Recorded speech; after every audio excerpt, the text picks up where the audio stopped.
Para sa mga taong may pisikal na kapansanan, ang kanilang pamilya ay hindi lamang kanilang tagapag-alaga, kundi pati na rin ang kanilang rescuer sa mga sitwasyon tulad ng baha. Sa nakaraang episode, ibinahagi ng ilang residente ang pipiliin nilang estratehiya sa baha. Sa episode na to, pagpukusan naman natin ang mga caregiver at ang steps na maaari nilang gawin tuwing baha.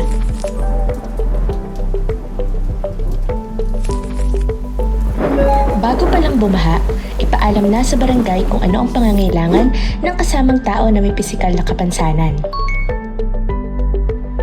Bago tumaas ang level ng tubig, gumawa ng dry zone sa loob ng bahay, isang mataas na lugar o matibay na gamit na madaling angkatin at puntahan ng taong may pisikal na kapansanan. Gumawa ng flotation device gamit ang mga plastic drum. Talian ito ng lubid o balutan ng damit tulad ng t-shirt o pantalon para mas madali itong hawakan.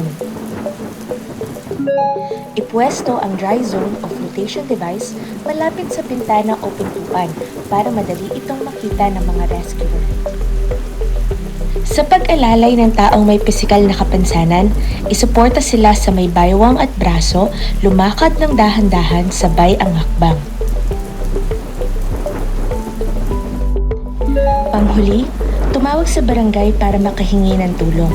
Kung walang cellphone at mataas na ang level ng tubig, sumigaw para makuha ang atensyon ng mga rescuer.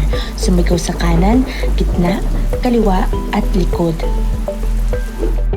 Sa panahon ng baha, importante na may maasahan ang mga taong may pisikal na kapansanan. Kapag may kaagapay, ligtas ang buhay.